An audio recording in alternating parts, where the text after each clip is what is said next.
And we are live. Hello, welcome to Cinema Savvy, and welcome back to a brand new episode of Battle of the Brackets. This is one of our favorite shows to do, and we haven't done it in like how many months has it been at this point? Like 4 or 5 months. It's been way too long. But we're hoping to get back into it now, and we have got an absolutely amazing fight for you guys tonight. We are arguing for Best Film Villain. Now, I have to say right from the bat that there are many villains that we sadly left off this list. These are our personal favorites. In all honesty, we could probably do another list down the line of another best movie villains. But our fighters tonight, there's obviously myself, Chris Garner, George Aldridge. We've got Alon, and also Dave is joining us once again to argue tonight. Our judge is Nicola, who is going to be completely unbiased in every single way. And yeah, so I guess for anyone who's new to it, if you've just discovered us now, going to pass over to George now, and he's going to explain a bit about the rules.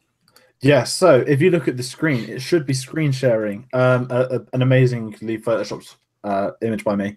And you will see there are a load of villains on the screen together, which actually looks pretty badass. And basically, the way it works, it's a bracket. So we've got round one, Vader versus Harry from In Bruges, and they will go on to fight the winner of Long John Silver v Harry from Home Alone.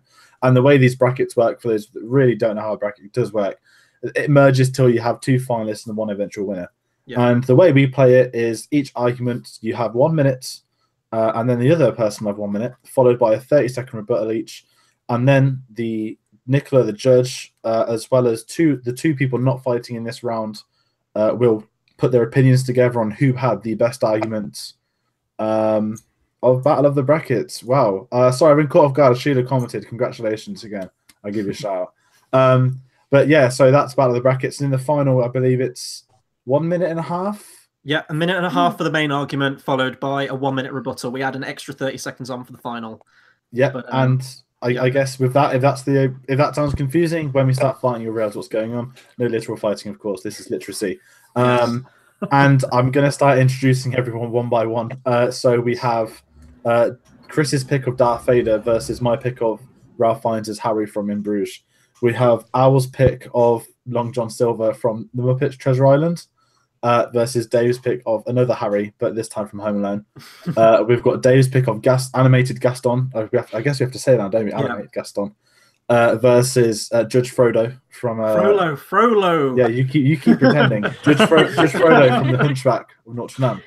We have Ralph Fiennes again as Amon Goth from Schindler's List. Ooh, I hear you creak. Versus Dracula, which is Owl's pick from Van Helsing. Followed on by my pick of Hans Gruber versus Dave's pick of William Stryker.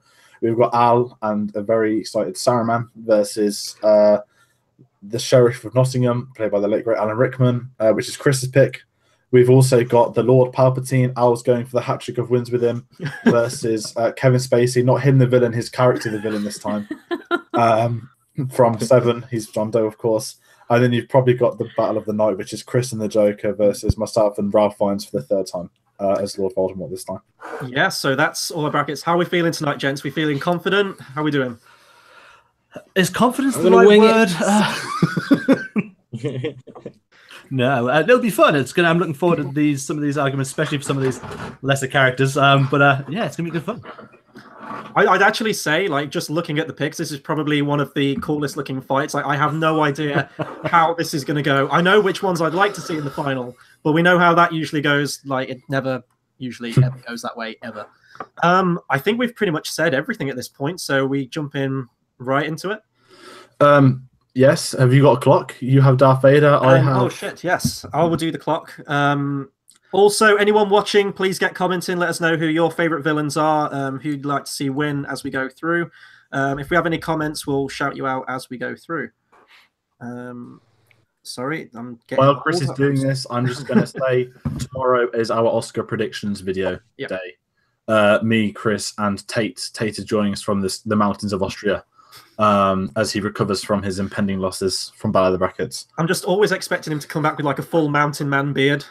Like, he just goes up there to, like, you know, like how in Man of Steel he gets upset and he hides in like that ice place. That's like Tate in the mountains every time they do Battle of the Brackets. I'm still holding out hope for him. I think he will win one at some point, but we'll have to see when we get him on next. So, Nicola, I'm going to give you the time. So it's 1 minute on the clock for the first one. Right. And I believe I'm fighting first for Darth Vader, aren't I? You are up first. And it's based on the arguments, not the pick, the arguments for people who are new to this. Yes, okay. Right, you've got to count me down. 3, 2, 1, go. Okay, Darth Vader really is a villain that needs no introduction at this point. Ask anyone on the street if he's not their number 1 pick. By God, he's going to be in their number 3.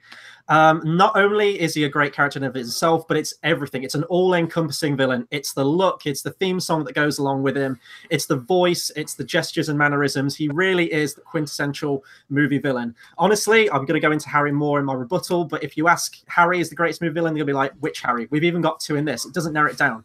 Vader, just everything from the first shot you see of him in the original Star Wars movie, when after they've wasted all the Rebel pilots, through the smoke emerges Darth Vader, the music cuts out, and without any dialogue, you know exactly what kind of bad guy that's going to be. And even in the first movie, like, he might be more of a henchman, he might be more in line of Tarkin, but as the film goes on, by God, he develops in the second one, and he really is this force to be reckoned with, whether that be Empire Strikes Back or even more modern, like, he's a villain that has transcended the ages with the likes of Rogue One. Even in episode 3, he got the coolest scene as well. Okay, 1 minute for George. Okay, count me down. 3, 2, 1, go. You're right, Harry from In Bruges. Not many people have seen this film, but you know what? You don't have to be popular to be the best. Sometimes you just need one incredible performance, and you get that with Ralph Fiennes in almost every film he's ever been in. He's incredible. And this one in particular, he is just a simple gangster trying to hunt down and kill one Irishman who's done a very bad job for him. And the problem with this is, you say Vader's grand, he's grandeur, but Harry is built up through the entire film. You don't see him till the second half. They build him up for half an hour through just his name. Then they build him up on the telephone for another half hour. And then when you finally get to meet him, he does not disappoint. And you got to say, what do some villains do? This guy, spoilers, outright murders people in cold blood. He shoots Brendan Gleeson in the neck in a church. He doesn't care where he is, if he's in Bruges or anywhere else. He's just shooting people, killing them in the streets. He's got no regards to whatever he has to do. And he wants to make fun of it. He asks for the bullets with the popping heads that come out at the end. He is merciless, and he is incredible. His swearing, everything, it just improves him as a villain. Whereas you've got Darth Vader, who is great, and I'm going to talk about him a lot more. Okay, reset it. So 30 seconds for me. All right, 3, 2, 1, go.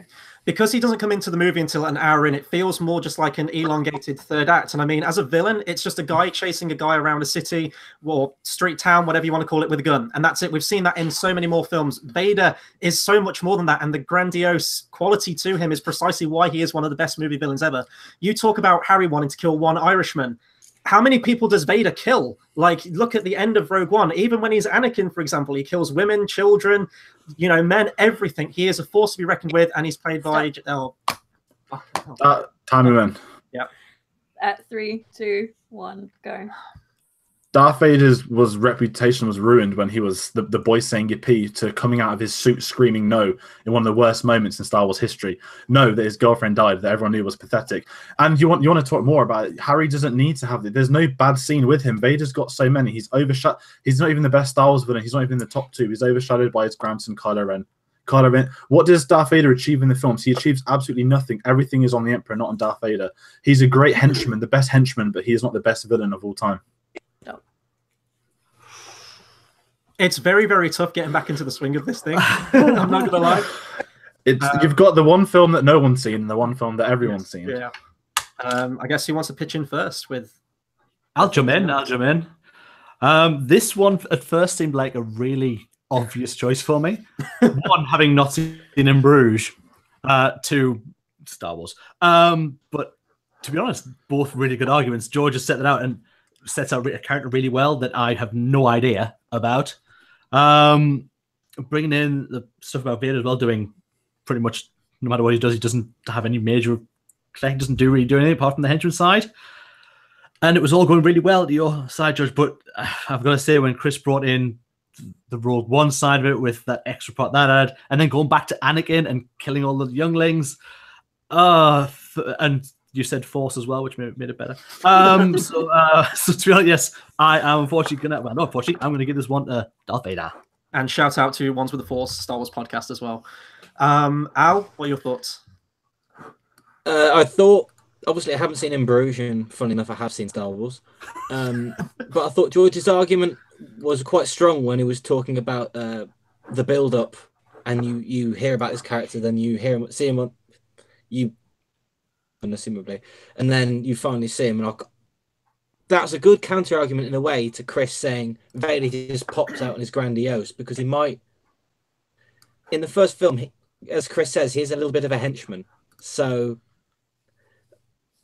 based on that, I'm gonna throw my hat into the ring and give it to George. Wow. Okay, so you've got to do the Curveball. I think what Dave said was pretty on point. Like, I liked George's argument that Vader was a bit of a crybaby when it came to Padme. That was quite strong. But overall, I'm going to say Vader because he is the stronger character. And you based on the arguments, though. I said that based on what you said. Yeah, no, Dave hit it on the head. Okay, so you go with Vader. Yeah. Okay. I'm shocked I got one. No one has seen In Bruges, and can I remind everyone to see In Bruges? You saw it. Yeah, I watched it today in preparation for this. Yeah. But to be fair, I did message Chris this morning saying I shouldn't have picked him. I forgot about Gary Oldman from Leon. Yeah, that would have been that would have been really good. I think we've probably all looked at our picks at some point and gone, you know what? No. Of course. I did actually say this. I think I said it to you, Dave, on when we were messaging on Facebook, saying I'm actually surprised at how varied this bracket is, because I was expecting, Percy from Green Mile, Nurse Ratchet from One Flew Over the Cuckoo's Nest, and all your usual names. Yeah. But our next fight is Long John Silver versus Harry from Home Alone. That's so who knows what could happen? Ah, excellence. So this is Al and Dave in the ring for this one. So Al, your pick of Long John Silver. Yep. Am I going From first? The greatest adaptation of Treasure Island, if I might add, Muppets Treasure Island. With Kevin Bishop. Yeah, sure. So 3, 2, 1, go. Okay, so Long John Silver is the greatest movie villain of all time. Firstly, he's an incredibly charismatic character. He's very imposing. He dresses somewhat flamboyantly. He's a sailor. He's got a bit of a rolling gait, and that's not just because he's got a leg missing. He's got a bit of a swagger about him as a character. He's very charming. He's quite manipulative under the surface, though, which is really what makes him a good villain. He's so likable, but you never quite know when he's being nice to you and when he's just trying to get something from you. It's Jim Hawkins under his wing. Again, you could liken it to Palpatine in some ways. It is sort of a mentor relationship, but there is a dark side to it where he's trying to tempt Jim. I think you see this character develop the way he saves Jim's life when the pirates try and kill him. It is a massive step for him. He's turning on his crew. He's turning his back on getting the treasure. Remember, he's a disabled man as well, so you get a lot of development. And I think he's a deeper character than he's given credit for. Tim Curry's performance is very gregarious. I'm laughing at disabled people now. I am definitely going to hell on this one. Just saying, in a gunfight, I mean, it's a disadvantage. I'm not having a pop. Unlike the pirates. I like how you're also planted the seeds for Palpatine as well. That was nice. That was swish. Right. Okay. Minute on the clock for Dave. So 3, 2, 1, go. Okay. Harry Lime. Firstly, great name. If you're going to be a Harry, Lime should be your surname at all points. A tough, streetwise thief let down by an incompetent partner. He's the nightmare scenario. He's a master of his one disguise, policeman, and he willingly just walks into people's houses, stakes them out when they're having a pizza party. Come on, you can't do that. That's just a mastermind. You know what? He's a badass. If you're going to get someone to play a real criminal, get Joe and Pesci is who you get to play that villain. That adds this gravitas to that character. This is not just your little side villain like Marv is. Marv. Yeah, that's what I'm telling you. And also the punishment this guy can take. This guy maybe is actually a Terminator inside. Because none of this... Captain Jack Sparrow, and him as well, and Long John Silver could not take a paint bucket to the face. Nobody could. Harry wipes it off, gets back up those stairs. Stop. Nice. Okay, 30 seconds. So 3, 2, 1, go. That's exactly why Harry should give up. That's why he's not the best villain. He's got one helper and he's incompetent. And he just keeps doing the same thing over and over again. It keeps getting beaten by a kid. I mean, you've got Long John Silver, who's got a very precarious hold over these pirates who could kill him at a moment's notice, but are also incompetent, and he's got to organise everything. They're Muppets, for Christ's sake. He's got so much organisation to do. He's clearly an intelligent man. I mean, clearly. Okay, stop. That's about it, really. 3, 2, 1, go. My final shout out to Harry before I move on to Tim Curry is that he does actually try to catch Kevin. He shows his murderous intent, says he's going to kill a kid, goes to bite his finger off. Cannibalism. That's awful. Real bad guy. Tim Curry phones in this performance. And he's a bad guy. He's a villain, but he doesn't want to kill Jim because Jim's honest and brave and true. Balls to that. I'm sorry, I'm not having it. That's not villain. You get a boat to get away with your treasure. It's got holes in it. Rubbish pirate. He's a cook with thoughts above his own station. The end. Oh, That was shit. Wow. Thank you. Thank you. Yeah. That... Also, I like the fact that you muted out the swearing, so we're safe on the monetization right now. Yeah, you know, I do my best for you guys. I do it. George, do you want to go first on this one? I liked Owl's first argument, the build-up, but I feel that Dave wiped the floor. It's very hard to argue Home Alone. There wasn't enough attacking it. How awful actually he is as a robber. So I'm going to give that to Dave because I thought he had the better attack, and there wasn't really a defense needed. Remember, to win, we have to fight for what we love, not what we hate. Whatever. Give it to him. Just give it to him. Oh, yeah. That's my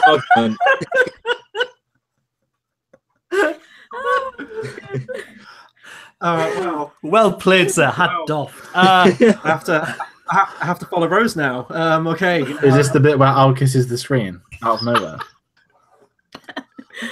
I really don't know where I fall on this argument. To me, I think that Al had the stronger opening argument, but I think that Dave had by far the better rebuttal. And because that's the last thing that sticks in your mind, that's what I always keep coming back to. I really want to give it to Tim Curry, but taking my Tim Curry bias aside, I think I'm going to have to give it to Dave on this one, purely because he had me on the incompetent argument. Like, Al, you had me right there, and then Dave just blew it out of the water. Again, no pun intended, with the whole thing about he's meant to be a pirate, he's meant to be a great pirate, and he doesn't know that he's got holes in his boat. Like, so is that in the book? Is it canon? I'm giving it to Dave. I'm sorry, man. I really want to put Tim Curry through, but giving it to Dave. And out of curiosity, who would you? I'd went with Dave. Yeah, I love Tim Curry. Tim Curry is the best. But he is. That final argument about cannibalism, just like and just boom. And also the fact I like that you brought, like, when Al, you said about, like, he's a kid, you know, and he bests Harry. Yeah. Followed it right up with, well, a kid ultimately is the undoing of Long John Silver. Yeah. So like, he let him go. He didn't even try to kill him. yeah. So Harry Lime goes through to the next round. That's shocking. I didn't expect that. I have no other argument. I guess next up in what could be its own bracket, we've got sort of a battle of the animated villain bracket. Yes, we have. So we have Gaston from the original animated Beauty and the Beast, alongside Judge Frollo from Hunchback of Notre Dame. Who's got Gaston on this one?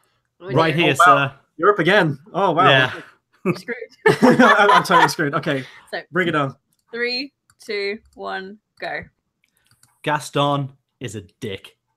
A misogynist, selfish, murderous, and let's put it out there, shall we?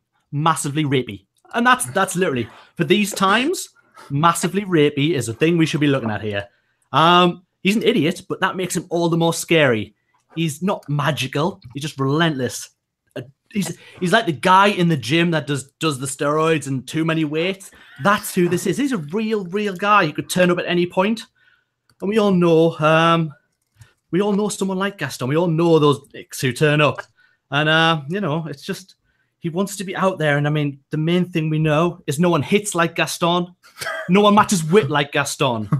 In a spitting match, nobody spits like Gaston. And who likes spitting? Nobody. Villains spit. That's who spit. Shoots animals from behind. He admits it all. And let's go back to him being a little bit rapey. So yeah, he's a big head, and he just Stop. So 3, 2, 1, go. Okay, so I'm going to open with a rebuttal against Gaston first. So you mentioned he was savage, rapey, and murderous. Who does he actually murder apart from 2 innocent ducks at the beginning of the film? No one. Who does Frollo murder? He burns Paris to the ground. He locks a family in a mill and burns that to the ground, all in search of one woman. We talk about the rapey thing. The rapey quality is the biggest thing about Judge Frollo, right? He wants to get in Esmeralda's pants, which if that isn't creepy enough, also for a Disney villain, this was a villain that was pushing the boundaries. This was something that even Disney hadn't attempted at this point. The serious subject matter of Hunchback of Notre Dame is all carried forward by the character of Judge Frollo, who's a complex villain. He believes what he's doing is right, and that's what makes him a very, very scary villain, in that he can have this kind of power with the church and this personal belief, but he's also conflicted that he's having these lustful thoughts towards Esmeralda, but he's struggling to control them. Gaston ultimately is just a very weak character. He's sort of a been there, done that, just traditional villain, essentially. So 3, 2, 1, go. Just 2 ducks. Just 2 ducks. You've lost all your duck subscribers right there. And you know what? Aside from the 2 ducks, he went to kill the beast. He was going there, and he knew he might even sacrifice his own life by doing that. Dick. Anyway, on to the Hunchback. Not seeing it. And what that tells us is it's not very good. And if that's not very good, then this character's not very good. What does he do? He locks Quasimodo in a tower for his life. Could have killed him as a baby.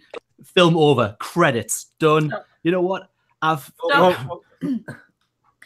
3, 2, 1, go. Okay, Frollo did actually try to murder him as a baby. It wasn't until a priest stepped in at the last minute and he got Catholic guilt and he didn't want to do it. He was going to throw the infant baby after murdering his mother down a well. So right there, that's in the opening song. If you talked about all the things that Gaston can do, I don't care. Hellfire is the best Disney villain song of all time, and it's carried through that conflict of Frollo. The voice as well, Tony Jay, one of the best villain voices of all time. Gaston ultimately is just a very weak villain. It's a play on the traditional Disney hero, but it comes across as boring.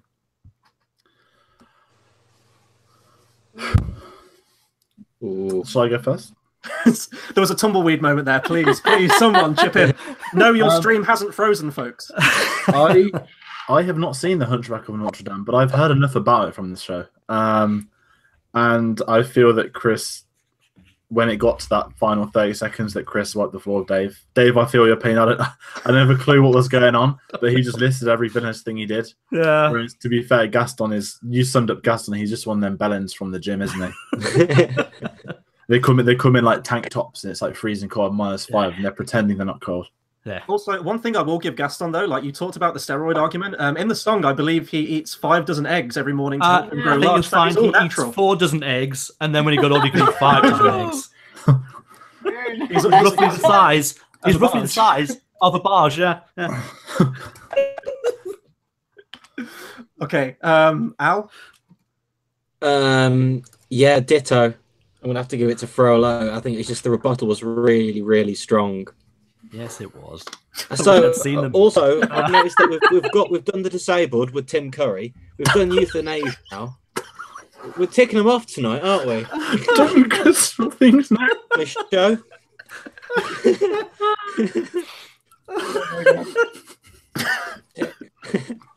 Come on. What did you say? I would have went with Frollo. I think you argued more depth for him because there is more depth there, whereas Gaston is just a knobhead. Yeah. I will say though, I do like Dave's sort of ideology on the brackets. If I haven't seen the movie, and it's therefore inferior in every way. That was good. It's I think it works. It's a rule we try to live by on this channel. Yeah, absolutely.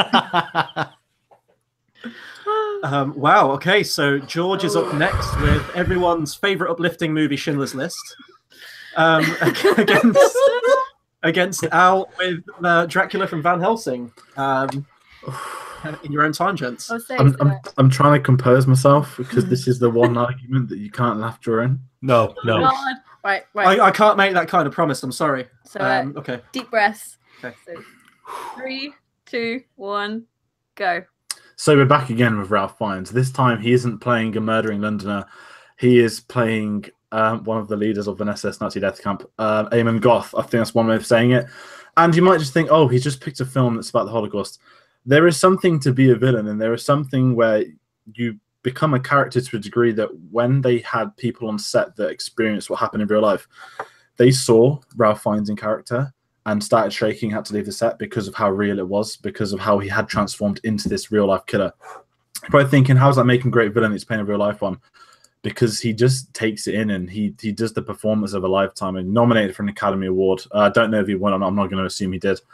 But this is something that echoes. You cannot watch this film and not come out thinking like, wow, that is absolutely terrifying as a villain. And sometimes that's what we want. We love likable villains, but when you get a villain that is downright preposterous, vile, you kind of want him to get hung at the end. You know he is going to happen because we know the real life events. But the build-up of creating such a... So, 3, 2, 1, go.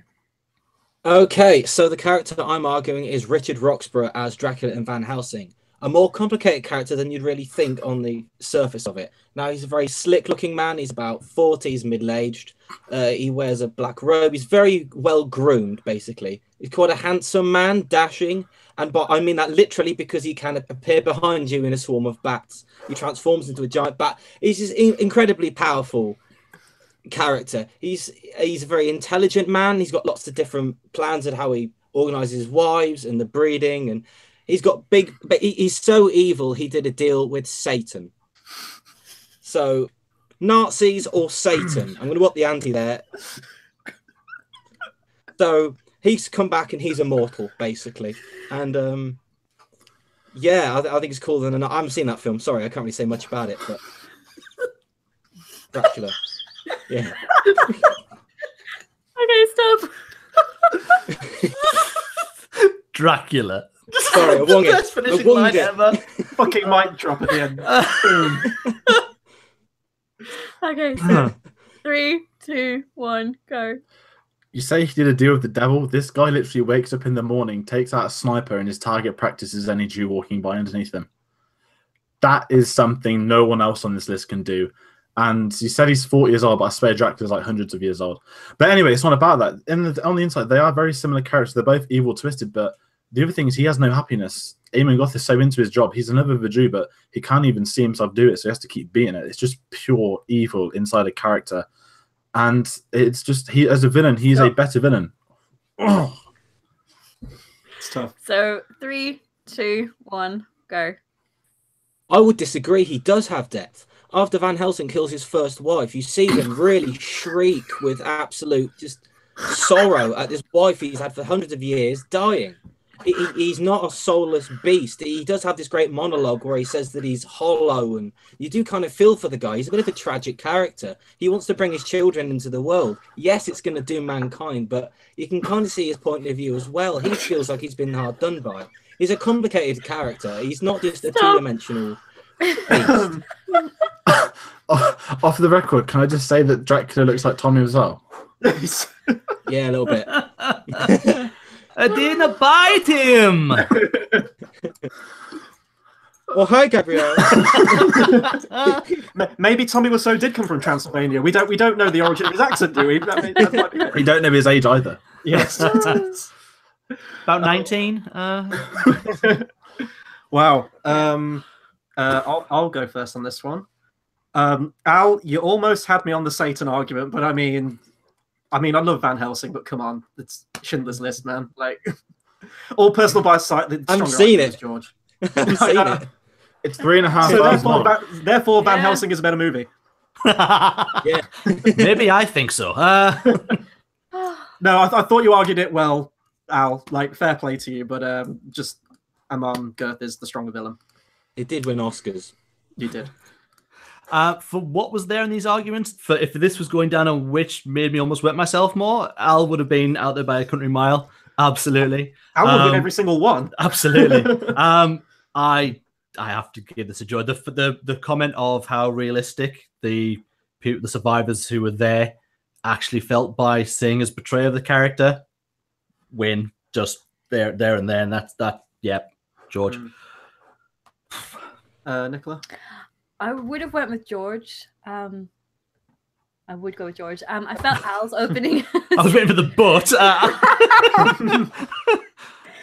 Al's opening was better because George spoke more about Ralph Fiennes than the actual character. But whenever he went into the rebuttal, he spoke more about Ralph Fiennes, whereas there wasn't really that much to say about Dracula. And he sounded more like a crybaby about his wife dying. Or do you think he'd be over the moon about that happening though? If he's from Satan and he's soulless, he wouldn't have cared. If he's a true villain. That's a good point. And I was saying he wasn't. I was saying he's complicated.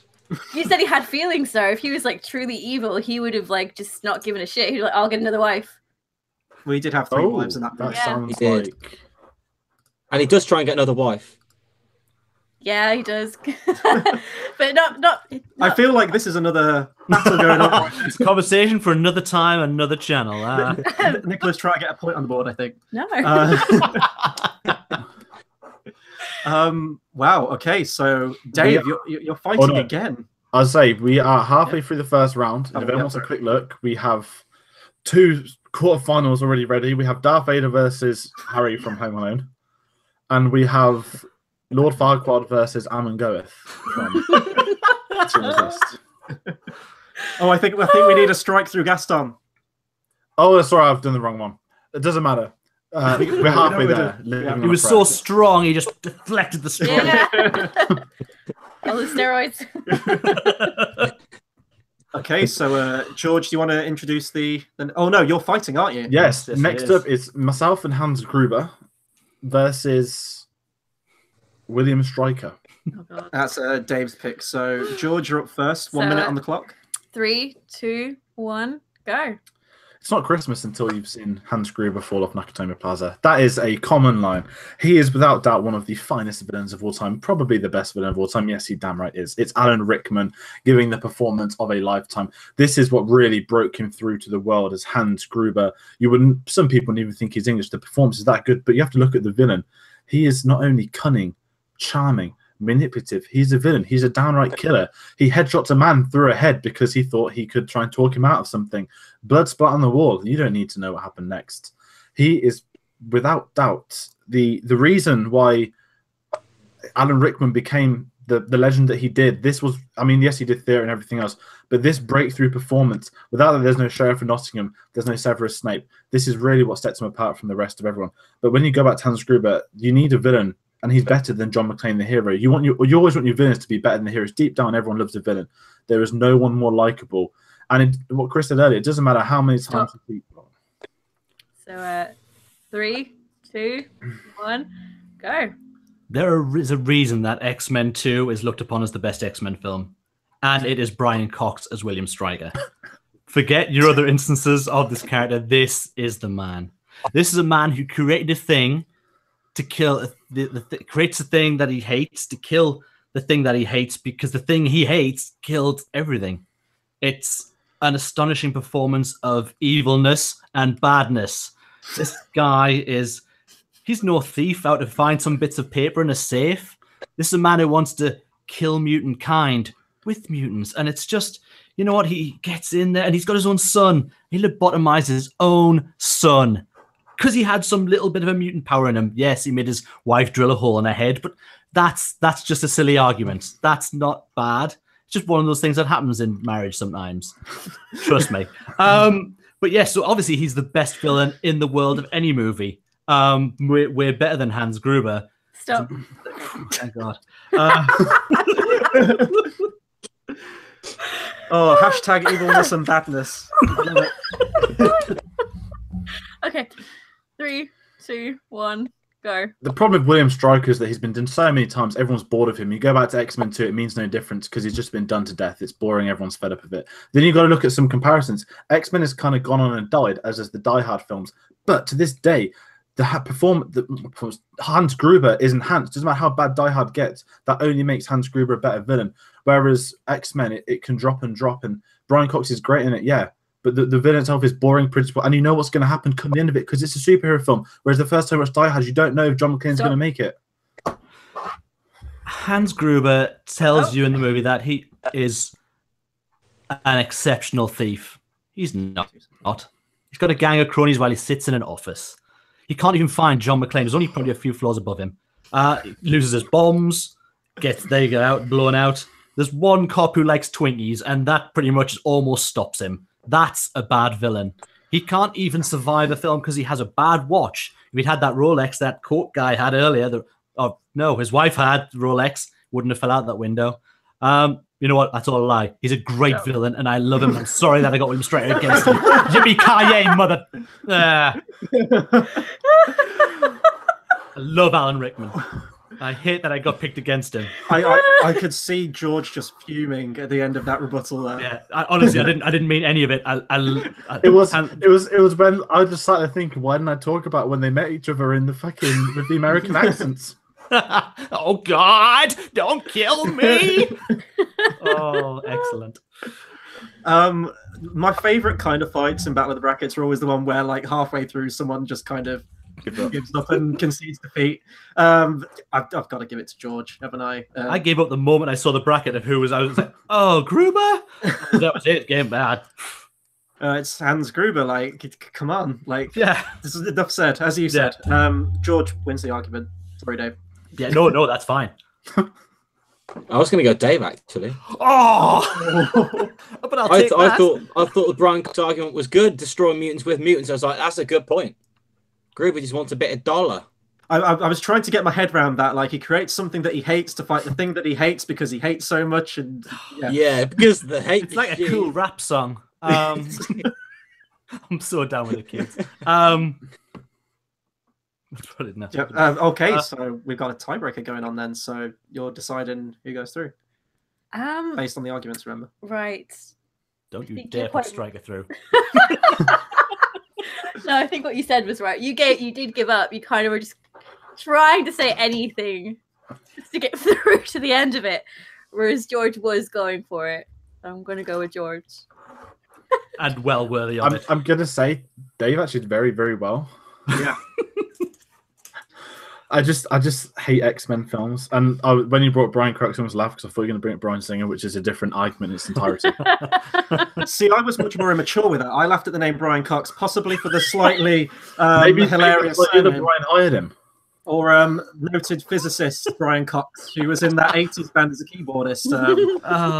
I can't believe I've forgotten what that band is now, but yes, Hans Gruber goes through. Oh. Hello. What? Hello. Oh, sorry, I thought someone was trying to get... Okay, never mind. We move on. Our next fight is Al with Saruman, played by the late, great Christopher Lee, with Alan Rickman up again, this time from Robin Hood, Prince of Thieves, as the Sheriff of Nottingham. So, Al, you're up first with Saruman on this one. So, 3, 2, 1, go. Okay, so this is the Big Daddy. This is Sir Christopher Lee in one of his most iconic roles as Saruman the White. So he's the head of the order of all the wizards in Middle-earth. He's an incredibly powerful character. And then suddenly we find out that he's manipulative. He's got this voice that's sort of magic and can persuade people, and he uses that to try and sway Gandalf, but he resists. And eventually you see Saruman breeding an army at Isengard, and the spectacular scenes of orcs being pulled out of the pits and the Uruk-hai, and the scene with Gandalf and the fight scene with Gandalf and Saruman. You see wizards with lots of different powers, and you can see Saruman really is a strong leader. He really knows how to command these forces, like at Helm's Deep when he speaks up the 10,000 orcs and gets them on their way, and when he organizes more troops, and when he's fighting the mountains, when he uses his voice to bring the mountain down upon the Fellowship. Whoa, time. Time, my friend. Enough. Sorry. Oh, okay. That's fine. It cut out. It froze. Keep yelling time until I stop talking. Okay. So 3, 2, 1, go. Okay, with the Sheriff of Nottingham, I'm going to go in depth into sort of what makes a great villain, sort of like quintessential. Yes, you can have your serious bad guys that like murder so many people and are absolutely merciless, but there's also a good quality to just having a pure entertaining villain that kind of straddles the line between pantomime and being genuinely threatening, and Alan Rickman absolutely does that. Not only like with a character like Hans Gruber, for example, like yes, he's a bad guy, but with this one, he brings much more of a flamboyant persona to it. His mannerisms, the way he moves around the stage, like clearly Alan Rickman is having the time of his life in this one. Christopher Lee, I mean, I'm not going to say anything bad against the guy. Christopher Lee was phenomenal, but the character of Saruman is fundamentally flawed as we get towards the end of the trilogy, to the point where Peter Jackson even cut him out completely of the theatrical cut of Return of the King. He didn't serve the plot in any way. And when you're getting into your third movie as one of your bad guys, that's kind of a big red flag there. Alan Rickman is absolutely the standout of the movie he's in, and he's a villain that you love to hate. Stop. So 3, 2, 1, go. I've got nothing against Alan Rickman. I love Alan Rickman. However, one could argue that the character is a bit overwrought. I mean, at the end of the day, it's only a group of bandits in a forest, and this leader, this nobility who has a castle full of armed soldiers, can't root them out. Really? I mean, it don't make any sense. Get 3 horses, just run them down. Kushti. Whereas Saruman, he's got to take on the rest of Middle-earth effectively. Stop. Okay. 3, 2, 1, go. So the big thing you're kind of telling me here about Saruman is that he marshals some Uruk-hai and creates an army. Sauron also does that in the film, and he's kind of your big bad. So Saruman is ultimately a wasted and pointless character. Alan Rickman is the quintessential piece of Robin Hood, Prince of Thieves. He's the reason everyone keeps coming back to it. The film itself, overall, the tone of it is very jokey. It's kind of a popcorn flick, a fun, enjoyable romp, like adventure story. And he's exactly the kind of villain you need in a film like that. He's perfectly placed in there and brilliantly played by Alan Rickman. Stop. I'll go first. Al, I love you, but that argument was dreadful. I mean, I don't like. Yeah, there's no way I was going to win that. Yeah. For obvious reasons, the argument was stronger, and it wasn't good enough for Saruman. It's Alan Rickman again. Full disclosure, Saruman's one of my favorite characters in the Lord of the Rings trilogy, but he's and boring. The books as well. And for being a favorite character, you hit the nail on the head that he creates an army when an army's already been created, which was an excellent argument. That's exactly what he does. And you're right, he is pretty much pointless apart from spinning Magneto around on the floor. Some character. What's the point of that scene? This is for a different video. It was the disco edit. They took some of the music out of the background. Trolling Saruman's better than Lord of the Rings. So, but yeah, I would absolutely give that a 1 to you, Chris. Thank you. Same. So, I felt you could have argued Saruman slightly better. There is a lot of depth to his character. I couldn't really think of that much to say, to be honest. You're gonna destroy He turns bad. I will say though, he didn't take his lightsaber out once. 0 stars. He didn't even chop anyone's hands off. I do like how though this is slowly building to hopefully at some point a cataclysmic fight between Lord of the Rings and Star Wars one more time. On Back with the Brackets. Yeah. It's probably the longest going feud that we've had on this show so far, and indeed in our personal lives as well. So I'm sure it'll come back at some point. Let's say the better thing that in the next round we are going to get Rickman v. Rickman. Yes, Rickman Bob. Yeah. Oh God. We haven't swayed this in any way, but I'm not going to lie. I was kind of hoping we get to that point a little bit. Hells yes.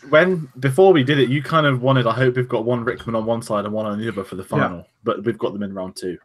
And it'll be interesting to see if we get a hopefully we get a Ralph Fiennes v. Ralph Fiennes. Oh, actually, no. That has happened in the past, though, hasn't it? Yeah. Yes. We have done that in the past, though. I remember in some of the early shows where, for some reason, someone has both of their final picks in the end. Anyway, we're way off that at the minute. We have Palpatine for the 3rd time in his history gracing the screens of Battle of the Brackets. Once again, Al's pick. It hasn't let him down so far, so we'll see how he does in this one against. Is it John Doe? Is that his name? It's John Doe from Seven. Played by Kevin Spacey. Now, I don't know, Dave, if you want to kind of do a brief intro to your Kevin Spacey pick in the arguments that are going to be exempt from this fight. Absolutely. Right now, I will say that in no way, shape, or form should we give any mention to the actor. I don't even think this actor's around anymore. It's John Doe for a reason. He will remain as John Doe. We don't need to talk about real villainy in the world. We shall keep talking about fake villainy, which is far better. Yes, we can save all talks of real life for our own personal Cinema Savvy chat that we have on Facebook.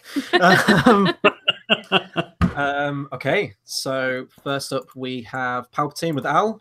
Okay, so 3, 2, 1, go. Okay, Big Papa Sheev. What more can I say? The Big Daddy, the big, great, ultimate villain of Star Wars, the Emperor. So he's a guy who started off humble beginnings, small noble family on Naboo. He was taken under the wing of a Sith Lord. Eventually he grew in power. He killed that Sith Lord, and somehow managed to prolong his life for a ridiculous amount of time, whereas it looks like you've left a scone in the oven a bit too long. So here we have it. He's an incredibly powerful Force user. Obviously, he's lived a long time and can, I don't know, heal himself or something. He can use Force lightning. He can search people's minds and try and turn their anger against them, like you see with Luke in episode 6. He's quite a bent, hunched, creepy sort of character. He's not the grandiose emperor you might have been imagining, like Ming the Merciless. He's a very different sort of emperor. He sort of reminds me of the Ring Wraith from the animated Lord of the Rings. Yes. There's a. Sorry, I'm with you there, man. Animated Lord of the Rings. It's so terrible. So 3, 2, 1, go. John Doe is an exceptional villain.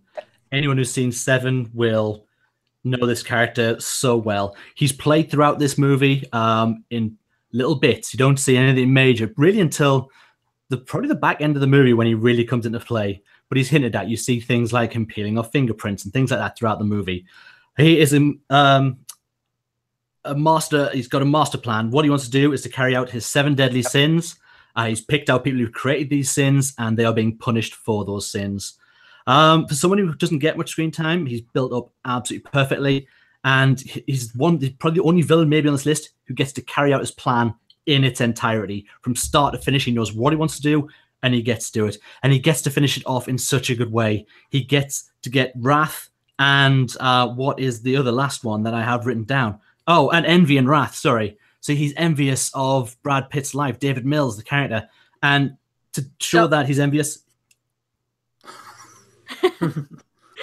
So 3, 2, 1, go. Okay, so I haven't seen this movie, but all I'm seeing is a man in a white shirt with blood on it. So I'm saying this is Shaun of the Dead. And as much as I love Shaun of the Dead, it's not as good as Star Wars, okay?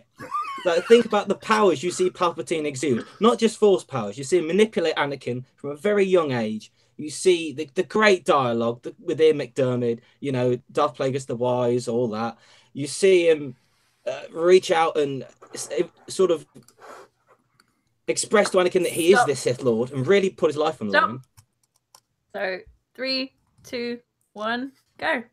And I'm going to finish my argument. Not only does John Doe finish off his whole master plan by turning it with a cardboard box with Gwyneth Paltrow's head in it, but then reveals that she was also carrying Brad Pitt's unborn child. And that's when he completes it, when he gets shot in the head. Palpatine is a man who gets a boy, and that's his one plan. I'll get this boy to be my best mate, and we'll grow up together, and then we can do these things. We'll take over the world. And that's not a very good plan. He is a boring chancellor and senator, and no one... Palpatine isn't the only one who gets a boy. I'm sorry, I couldn't resist. I had to get one in there somewhere. I'm sorry. I didn't make the gag, and I was thinking of it, but I didn't. We all were. I'm sorry, Al. I don't know what happened. Palpatine is my boy. He is one of my favorite characters of all time, but I felt that Dave just argued way strongly for John Doe. I think there was a lot more you could have said for Palpatine. I know in the past you've talked about how manipulative he is and sort of like his mental power, and I think you kind of glossed over that a little bit with it. I think you could have gone a little bit more in depth into it.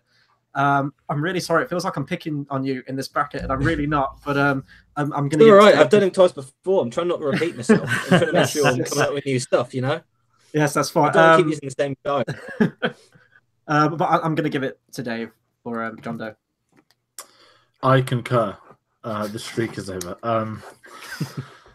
There wasn't enough about why Palpatine is a great villain. It was more about like he did this when he was younger and he did this, and I really wish he'd gone into it badly because Palpatine is one of the greats of all time. But I felt that the argument was more compelling for John Doe. Yeah, I'm going to agree. You argued his case really well, Dave. Oh, it's hard when it's such a. George basically said it all. Yeah. I don't want to beat on Al anymore. I feel bad. Okay, so John Doe goes through. To John the next don't. round. No. Is that the first time Palpatine's ever gone out in this game? Yeah, it is. It's kind of heartbreaking. I'm glad I wasn't the decider on that one. I don't even think I would have been able to take my personal bias aside sometimes with Palpatine. But no. So we move on to our final fight of round one, which is Heath Ledger's incarnation of the Joker against Voldemort. Ralph, are we counting all incarnations of Voldemort throughout the 8 films, I'm guessing? Voldemort is a character. Yeah. Yeah. Okay. And I'm up first with Heath Ledger. Damn it. Okay. So, Heath Ledger's Joker, to be precise. Heath Ledger's Joker, yes. so, 3, 2, 1, go. There are very few villains that sort of in modern times get on the board now as greatest film villains, and usually now Heath Ledger has just transcended that and got to at least like the number 1 or number 2 pick. We'd seen the Joker in countless media before, whether it was cartoons, video games, or the likes of Jack Nicholson or Cesar Romero, but what Heath Ledger did with the role was truly make this character terrifying in every way. And also the fact that you really don't know much about his character. Usually with a villain, it's good to know a lot about them and their history and what made them them. But in the case of the Joker, it's better to, the less you know, the scarier he becomes. He gives a bunch of origin stories. Everyone knows it, how to get these scars. And because of that clouded mystery, it really adds to that the sense of the character. Not only that, but this character is completely off the rails, deranged in every way. You never know what his next step's going to be. He's always 100 steps ahead of everyone. He's meticulously thought everything out. And that is really the psychological equivalent to Batman's character. He is the pinnacle of Batman's villains. So 3, 2, 1, go. Again, we have Ralph Fiennes murdering everybody that's a different blood type. So, Lord Voldemort, there's not what more can be said that he is an antagonist for a film series, not just one like the Joker, 8 films. And they build up to him across 4 films. And when you finally meet him in The Goblet of Fire, it's without doubt one of the most chilling moments in cinema. The birth of Voldemort, this so-called, we've seen he's meant to be horrible, he's meant to be evil, he's meant to be this, that, the other. But when he is born, you see no nose. And you think, what is this deranged? You said deranged. This man is deranged. He has no nose. He's so serpent-like. We really know he's raised Salazar Slytherin and stuff like that.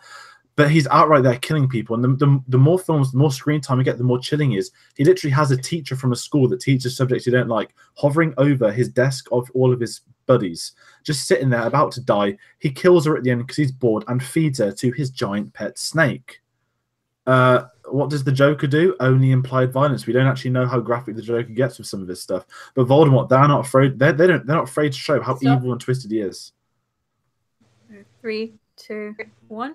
Implied violence is way more scarier than seeing it played out in front of you. Also with Voldemort, like you talk about that he has this absolute master race kind of plan, but I think Ralph Fiennes' performance of the character towards the tail end of the movies enters into pantomime. And whilst that works for some films, when he's got this serious act that he's trying to get across, I think that really takes away from the tension, the drama of the scene, because you're essentially laughing. Everyone laughed at all the noises and weird things that Ralph Fiennes was doing with the character. Heath Ledger Joker is just quintessentially deranged and terrifying.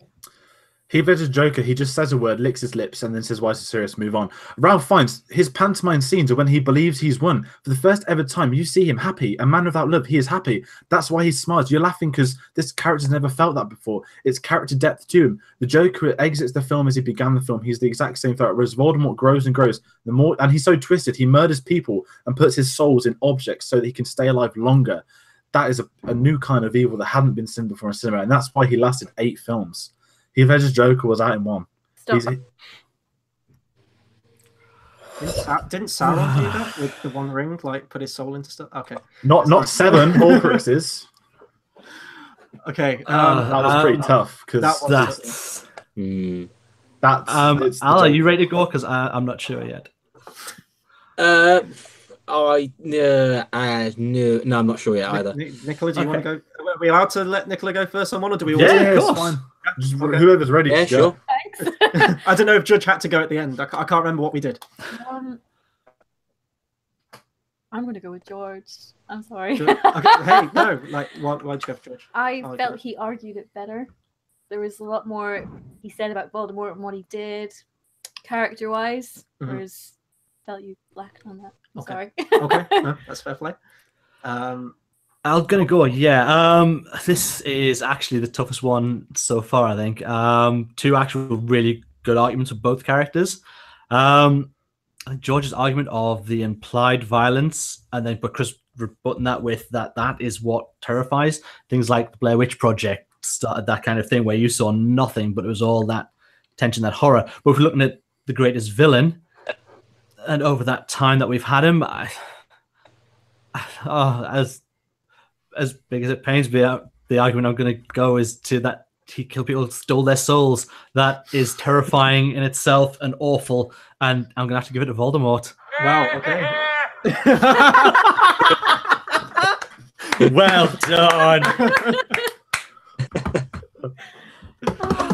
That pains me that I had to take out the Joker, Yeah, that's awful. but it was Voldemort. Al, who would you have gone for? I probably would have gone for very narrowly Voldemort, but so close. Yeah. That's Well fine. done, gents. We all love Voldemort, so Everyone. I'm happy to see Voldemort go through. Go on. I've got 2 Ralph Fiennes to the next round. That takes us to the end of round 1 then. So should we do are we good for a recap, or do we need to? Yes, we are. If you give me approximately 5 seconds. Hold on. Right. So while I talk and blubber, if you look, oh no, hold on, it didn't work then. Hold on, people. Is there any comments? We've had Sheila and Brinsley, I believe, but I'm just going to have a quick talk nonsense while I keep doing this. Right. So we finished round 1. And if you look at the screen now, you should see the first round ending. So we have had, as a recap, Darth Vader take out Ralph Fiennes. So he's through to fight Harry from Home Alone, who took out Long John Silver. We've got Frodo versus Eamon Goeth, another Ralph Fiennes performance here. I wonder why he picked him so many times. Oh, he must be good at playing villains. Then we have Alan Rickman Bowl, from when Alan Rickman took out Brian Cox and Alan Rickman took out Christopher Lee. Then we have John Doe taking out Palpatine, which is probably the biggest shock of the night so far. Followed on by Voldemort laughing his way into round 2. That was probably the hardest fight because it's one thing to take down Heath Ledger's Joker, but to criticize a Christopher Nolan film, it boils my own blood. So what comments do we have? Is there anything we can shout out, or is it a question or anything like that? We had Brindy say George won it at the end from round 1, and then Sheila told me to earn my savageness, which I replied I will. And then she said he also didn't say that he would cut your heart out with a spoon. I presume that's Sheriff of Nottingham. Yeah. I will get to that momentarily. There we go. But no, that's round 1 so far. So actually, I forgot to say. So round 2, we have Darth Vader versus Harry, Frodo versus Eamon Goeth, Hans Gruber versus Sheriff of Nottingham, and John Doe versus Lord Voldemort. Okay. Do we have anything to say? Any predictions? Any surprises? Or... I'm not going to go much further in this game, but other than that, no, I'm ready. That's straight on to the next one then. So, Vader versus Harry Lime. Okay, let's see if I can do better on this Vader argument a little bit. Okay. So 3, 2, 1, go. I've really got to harp on Harry a little bit first before I get into Vader, but we talked about the incompetence angle. You could argue Vader sort of oversees the Death Star and he gets blown up in the first movie, but he gets bested by the same kid twice in Home Alone, almost exactly the same scenario. Vader, I mean, it's almost a no contest. Vader is everything. It's the look, it's the voice, it's the theme. Every single element can also be its own thing. If you just see a picture of Vader, you know exactly what it stands for. If you hear the voice, you know that that's a villain. If you hear the theme song, that is the quintessential villain theme, and I dare anyone say otherwise with that. Harry is just sort of a buffoon character, and that fits the tone of Home Alone because it's that kind of 90s family movie. But Vader is so much more than that. It's not just looking everything like that, but it's also the essence of the character. We see him grow across this saga. You could argue for the first 6 movies, and even, including Rogue One a little bit, it's his story. It ultimately amounts to his conclusion in the final film. We get that redemption arc, but by God, is this a bad guy that's done a lot of bad things and killed a lot of people along the way to get there. So 3, 2, 1, go. You say it's all about the look and the voice and the theme. You can't tell me when you hear the Home Alone theme, you don't think of Harry Lime and that lovely Christmas music that someone's going to get broken into, maybe stabbed and murdered. This is a guy who he's had so many variations in his life. Has had a hard time. He was a wet bandit and then he became sticky. And to go from those 2 places is, well, it's like a natural progression, I feel. But he's let down. You're right. His incompetence is there, but that's not him. That's down to Marv. Marv is the one that causes all this issue. Harry is just an out-and-out badass. This man wants to kill children and take all their things. He'd watched the house for 8 years. He said they'd been on that street, and this was the one they had to get into. There can't be long left, surely. Harry, let's go on to Joe Pesci some more. Joe Pesci is incredible in almost every other movie that he's done. Maybe not Lethal Weapon 3. But Stop. I'm with you there, man. I'm with you there. So is it 1 minute now? It's 30 seconds now. Right. So 3, 2, 1, go. I love Harry. I really do. I love Joe Pesci even more. But the fact of the matter is that Harry Lime works better when he's part of that double act with Marv. Vader is a character that can absolutely stand on his own. And in your first argument as well, you mentioned all the punishment that Harry can take. What about the punishment that Anakin takes and even Darth Vader takes along the movies? He gets many of his limbs cut off. He gets burnt alive and then thrown into a giant coffin, essentially, that he has to walk around for the rest of his days. And he transcends that as well, and he's just a force to reckon with. Stop. He is the quintessential villain. So 3, 2, 1, go. Vader can't stand on his own. They're metal legs. They're not his legs anymore, standing on his own. At the end of the day, this is one old man that we tend to follow the stories more through. Yes, when he was a young child, he killed loads of children. Whatever. I fell in some lava. I'm still alive. I've got some force powers. But you know what?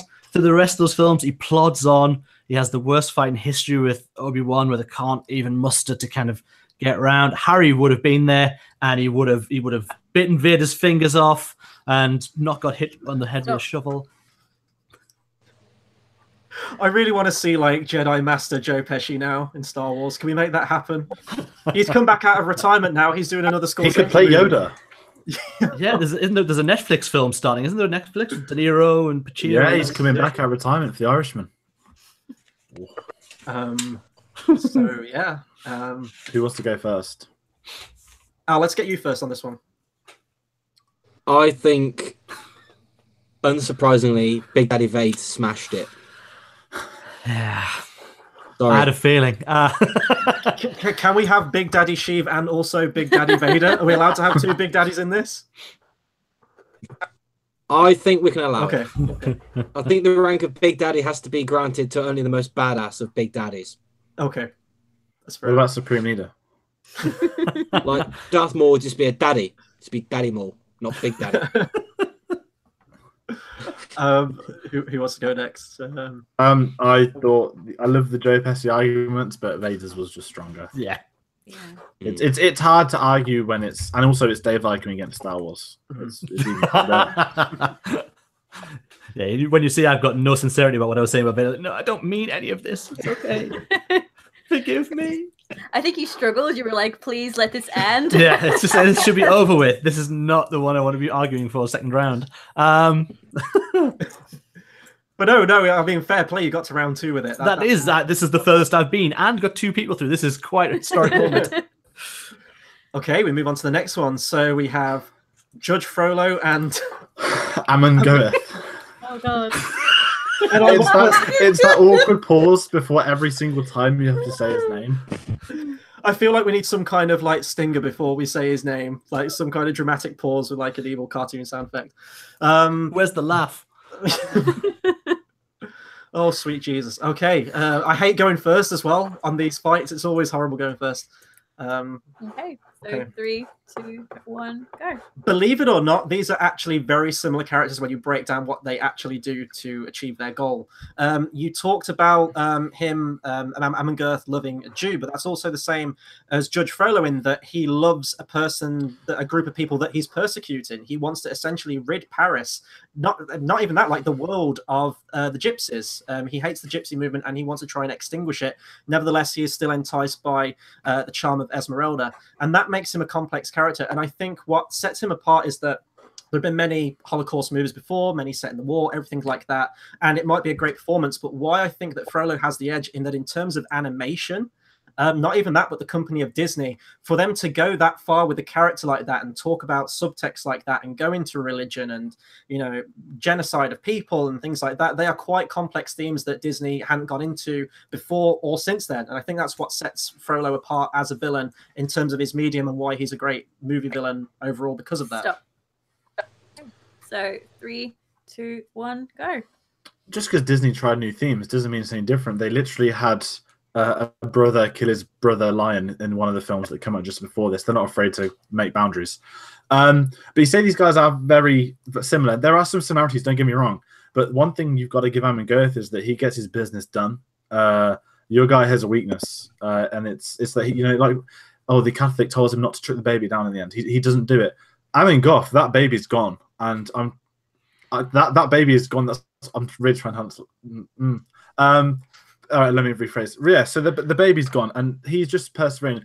It's hard to compare animation because with animation, there's a credit to an animator and the voice artist, whereas this is just one man, and this has to be right for his facial animation. You can fix little things in post and whatnot. This has to be absolutely nailed on perfect throughout a performance, and I feel that the performance given by Ralph Fiennes just improves this. And I think Judge Frollo, I'm calling it right this time, is a great villain, but he just doesn't. 3, 2, 1, go. That's not true, because with a feature film you can do take after take after take until you can get that absolutely perfect frame thing. Same with animation, like you can tweak things like that. Why I think Frollo has the edge is that you see this character change throughout the course of the film. He preaches about religion and how he's a very holy man throughout the start, and as the film goes on, he literally almost becomes an embodiment of Satan. Like his eyes go red. In the final fight, as he gets more desperate, you see that power take over him. Amon Girth, great performance, but he is kind of consistently the same character. It's a great Ralph Fiennes performance, but nothing more than that. Frollo has the edge. So 3, 2, 1, go. He's evil from the get-go. He doesn't need anything more than that. Your guy is an origin story of evil. This is pure evil outright from day one to the final day. From him getting hung at the end of the film, you know that, damn, he's got what he deserved. And there's something to be said. Yes, it's a great performance. Academy Award nominated performance. I'm not sure if your guy got any nominations. Hunchback of Notre Dame probably did, but animation, voice acting, no, not at all.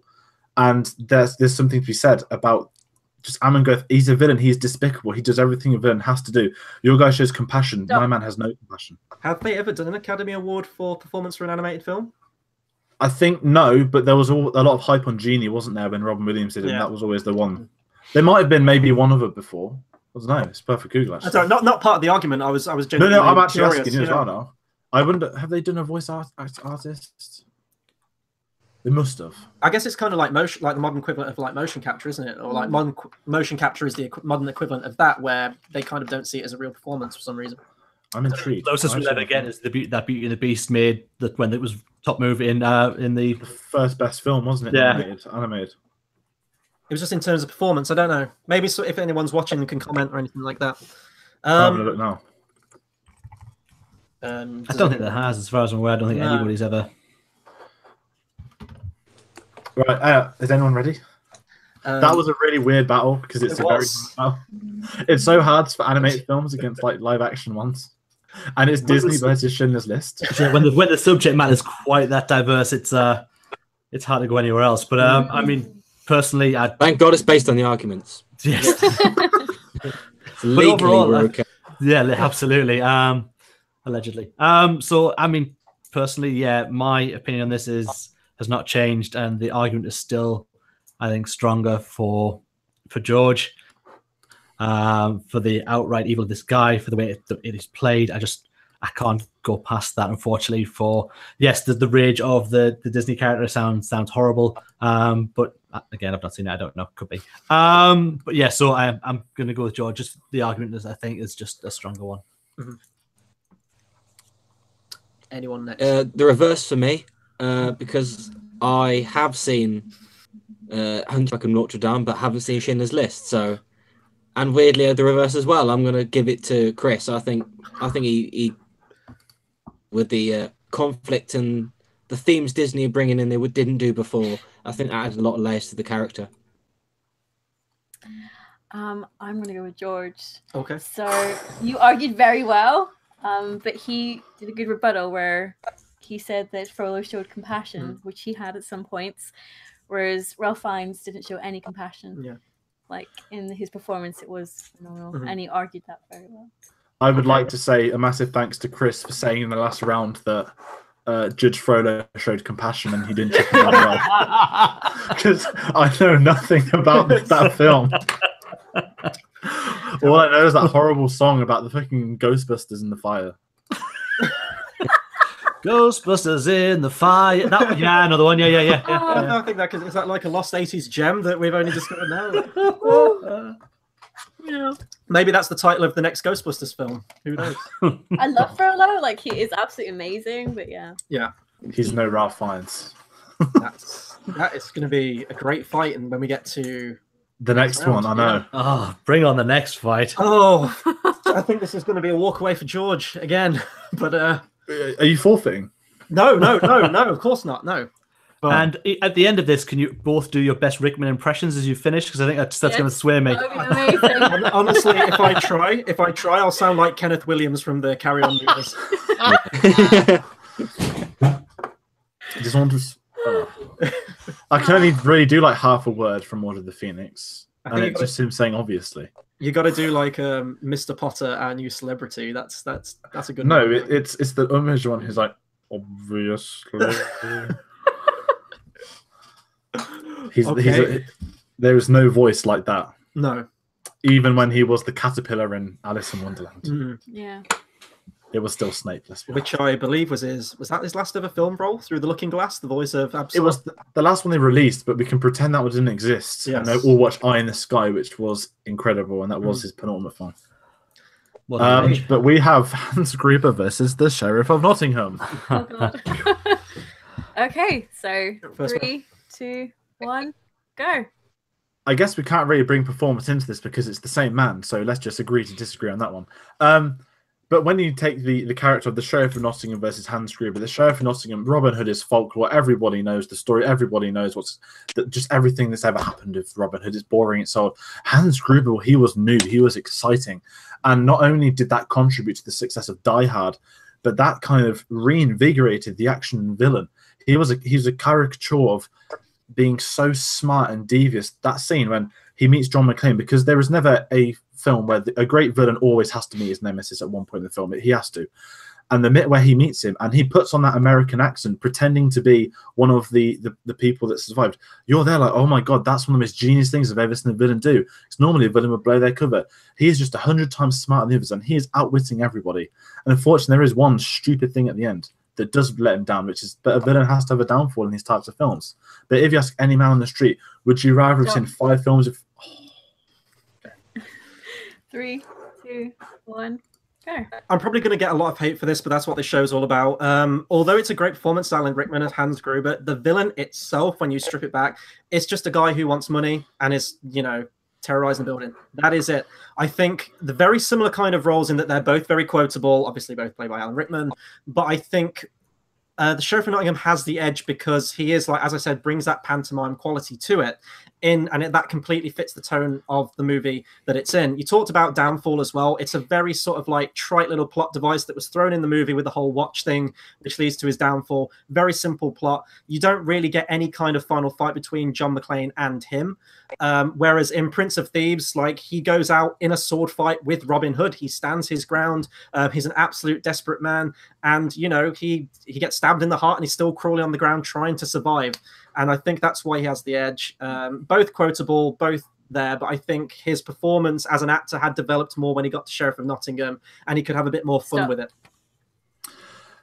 A great villain, their outgoing is important. You said he goes down like that, but there's not a single human being that doesn't know that image of him going up Nakatomi Plaza into the fire. That is an unseeable image. That is breathtaking. That is the perfect villain. And you're right, he doesn't need to fight him and stuff because some villains use their mind. It would be boring to see Hans Gruber punching people because I'd rather see what he's doing next in his head to see how his plan is going to unfold and further along. And to me, that makes a more compelling villain if they've got that added intelligence to their systems. Whereas the Sheriff of Nottingham is just the stereotypical trope of the sheriff. So 3, 2, 1, go. I completely disagree with that. I think he made the role his own, and you do get kind of fun little insights into his character. Like, he has this whole subplot where he's got, like, he's raised as a Satan worshipper, and he's got all that. It just strikes him as a guy at the end who's just trying to wrangle everything together. He's not really a bad guy. He's just trying to maintain a kingdom. And what more can I say? Man, this is so tough. It's just the quality of the performance, I think. I think, like, when you see him skating, it is almost like you're watching a stage play with Alan Rickman. He's having the time of his life playing this character, whereas I think he reins it back a little bit more for Hans Gruber. Yeah, that's really hard. Oh, my jeez. I mean, I'll go, but I don't Should we know say where the winner is Alan Rickman? I don't know where I'm going yet, but I will start and talk. Both absolutely epic arguments for what is, you're right, the same actor doing both nuances of massive, wide variations of performance, and God, Rickman had that in him. Just, oh God, I've missed that man. But yeah, so I mean, it's a tough one to go, and to be honest, I was swaying all the way to the Sheriff of Nottingham until Chris's last, when he said he's just looking after his kingdom. He's not really a bad guy. Yeah. Oh, did I say that? Oh, man. Yeah. Wow. And for me, that is the essence of what we're Yes. arguing. So at that point, you were absolutely, you'd won, you had it, and I was going to have to kick Hans Gruber out of this competition. And then you ruined it, so Yeah. Hans Gruber gets through. Oh, when you're in the zone, I don't even. Oh, I heard it. I was there like, no. I'll see myself out, folks. Oh, wow. Shit. Okay. Do we even need to ask everyone else's opinion? Like, can we just move on to the next fight? Oh, wow. Head is not in the game. Like, that was a legit question. Do we need to ask anyone else? Are we moving on? No, it's the same thing. I heard you say that, and I was like, Yeah. "What?" Okay. I didn't even realize I said that. That blows my mind. I think you could have like said like about him killing his like cousin just in cold blood and then Yeah. walking away instead Yeah. of going, oh, Yeah. he's just a bad guy. He's not really a bad guy. Oh, all right then. You lose. And cancelling Christmas, you left out the fundamental bit. Excellent. Wow. I think I need to do some kind of. I was going to say walk of shame there, but I You think do. Game of Thrones is the thing that comes to mind there, and no one wants to see that. Right, so we move on then. So we have John Doe versus another Ralph Lord Fiennes. Voldemort. Yes. Okay, so Who's first on this one? Sorry, what's the... John Doe. John Doe's first. Okay. 3, 2, 1, go. When you talk about a villain and how they're portrayed, this again is still the only villain on this list who gets to play out his story entirely and finishes it the way he wants. No other villain that we've had covers that. Everyone else gets stopped by whoever the good guy is. John Doe doesn't. John Doe knew exactly where he was going. He has no downfall. The only downfall is that his story is going to end. But that's kind of how he wanted it. The nuances and subtlety of the performance in this are mind-blowing. You can go back and watch this movie now. It's in 1995, and it plays superbly. It's dark and gritty, but the person who plays John Doe is, at that point, exceptional and can see why he got to where he did as an actor. The fact that again, it's that closure in those open sand fields, the box coming in, the Brad Pitt and Morgan Freeman are the main stars of the film, and they get blown out of the water by this guy. And he's just this serial killer. And Stop. 3, 2, 1, go. The problem with John Doe is that he only wins because of the incompetence of the police officers doing the investigation. It's Brad Pitt's fault. He should not have asked what's in the box. And he goes for Morgan Freeman, who's about to retire. He couldn't care less deep down. He's picked two easy people. If he had better cops, there'd be no ending. Whereas some villains, Lord Voldemort, doesn't matter who they chuck in their path, they will kill them. And it's a pure fluke that Harry Potter survived that because of the power of love. Not that horrible song from Back to the Future, that stupid thing that Dumbledore's obsessed with. This man could take on any person in the world. Dumbledore, the one person he's afraid of, couldn't beat him in a duel. Voldemort wins that. He has to suck into Harry for some reason we don't know yet. But that's all part of his plan to get unveiled by the Ministry, so they will know he's back. This is a man that hid away for 15 years and came back to a bigger threat than he ever was. He took over a ministry. He was murdering people outright. John Doe just plants 7 deaths. There are 7 Horcruxes, and that's just the people he's killed to get to be a Horcrux. Stop. Excuse me. Horrible song, Huey Louie in the News. Like, I don't like Back to the Future, okay? well, Well, no, I do. I don't like the third one, but I don't like that song Oh, either. Wow. Okay. Wow. Okay. God, Not coming out now. let me catch my breath. Hang on. I'm okay. I'm all right. I'm all right. Okay. 3, 2, 1, go. You're going back to those 7 Horcruxes, and you're right, 7 deaths. And this is where you think, well, it's not that new an idea. It's been done years ago. J.K. Rowling, what you wrote, watching some movies while you wrote a book. And you see this incompetence. There's no incompetence. This man is a genius. He is a serial killer. He sets out these deaths. These aren't just things that the police are going to find willy-nilly. These are all set up. He sets up so the police can find them. They don't have to really do an investigation. It's all there for him. He has this master plan. He has an absolute... 3, 2, 1, go. He literally turned up to someone's house, murders a dad, murders a mom, goes to murder a little baby, whereas John Doe, yes, he plans to, and he's a genius. But like I said, he's a genius because he picked the lesser pair. Voldemort had a choice. He could either kill Neville Longbottom's family, which would have been easy, including Neville as a baby, let's be honest. But he unfortunately made one mistake, which he did, and killed Harry's family. And he didn't even know it was a Horcrux. No one knew that except apparently Harry's dream about Dumbledore. Absolute pure nonsense. But Voldemort, he created a cult. Everyone has their own tattoos after him. John Doe's...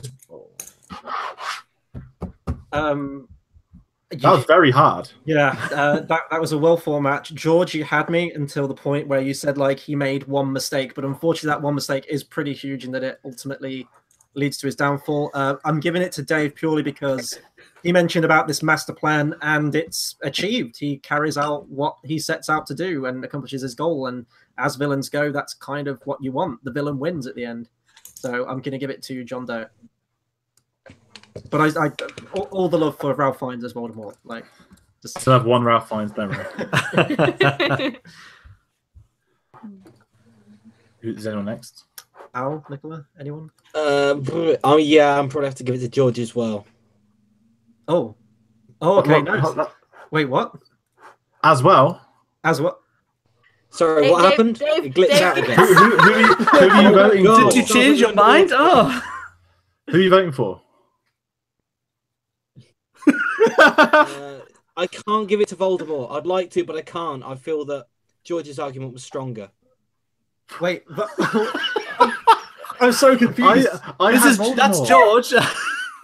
Sorry. Talk about each other. Voldemort, no. The other bloke, yes. I was so confused. You talk about each other. So just... I think Al entered the Matrix for a second.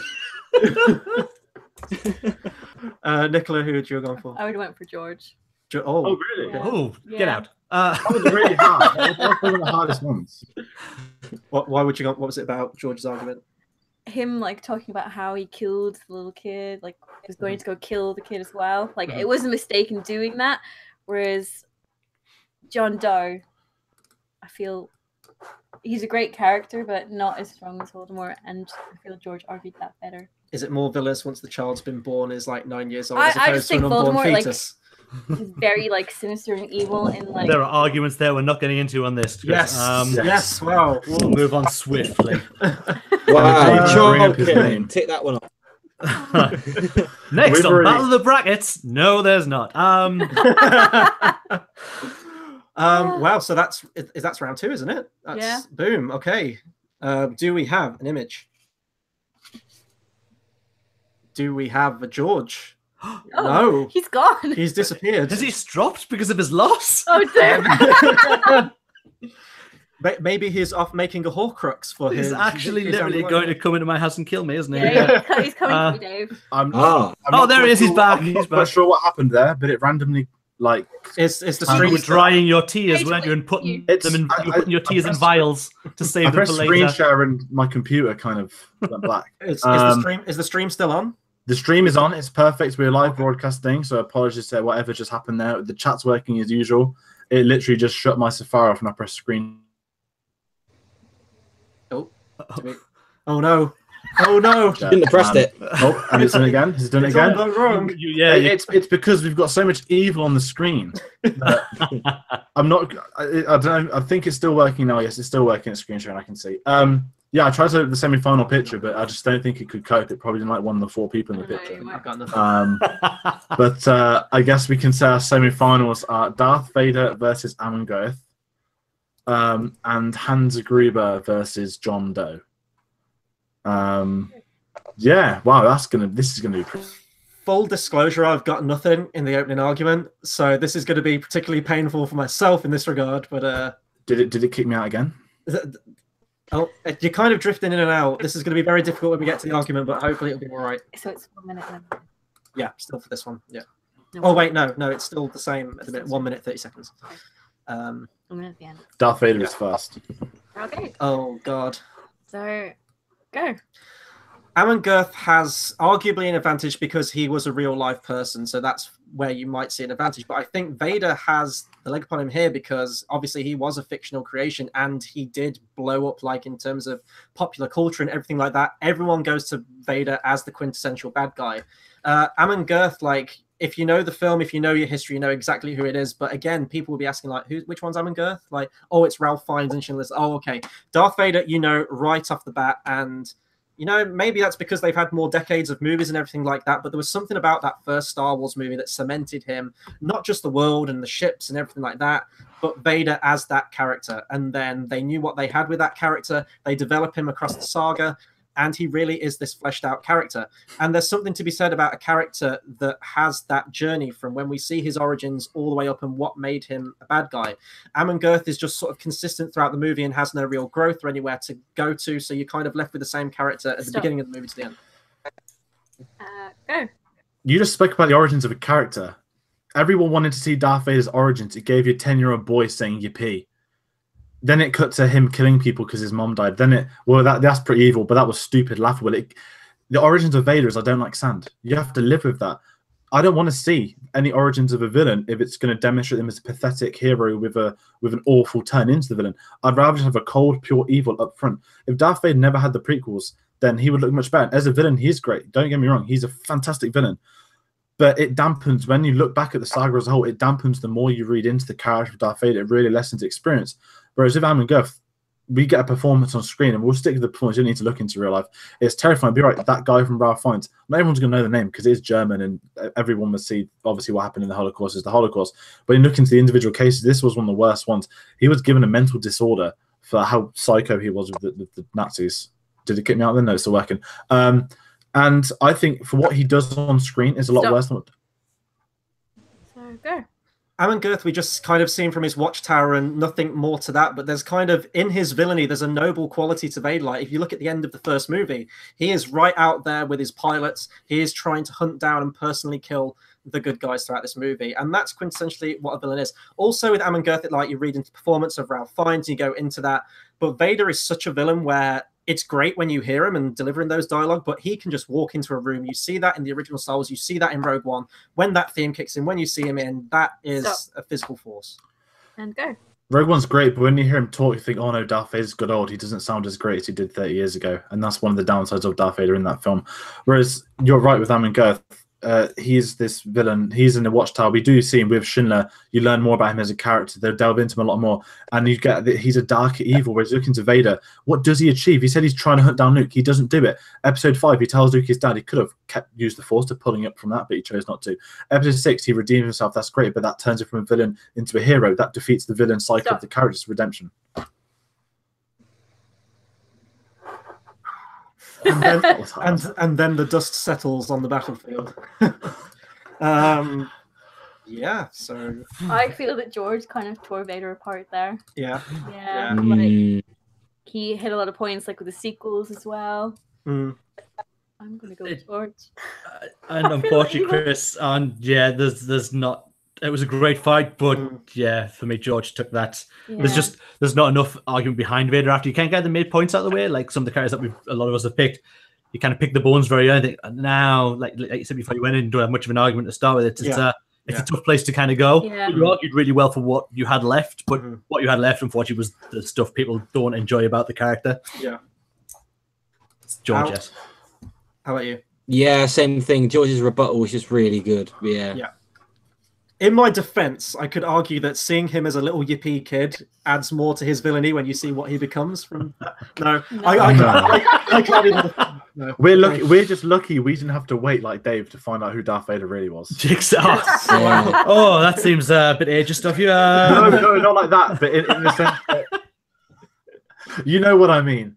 We grew up with the prequels. We don't take it as badly as everyone else. You kind of exit the womb nowadays, knowing exactly who Vader is in relation to Luke. Good old David. Good old. He built C-3PO, man. Thanks, it's that sketch on Is it Robot Chicken? what's in when like Luke just has a fag when Vader starts telling him all the stuff that happens, and yeah. Okay, so I'm completely out, aren't I, at this point now? You're out. We have Hans Gruber versus John Doe again. John Doe, yes. I was going to say Voldemort for a second there. I'm really sorry, Dave. I was worried for a second. Well, he's bold. He's bold and serpent likes to, isn't he? And that's just Kevin Spacey. If I'm not allowed to use it in an argument, you can't use it as a joke before. I'm not arguing for it. Okay. Right. So Hans Gruber versus John Doe. So we have Hans Gruber up first with George. Okay. 1 minute on the clock. Go.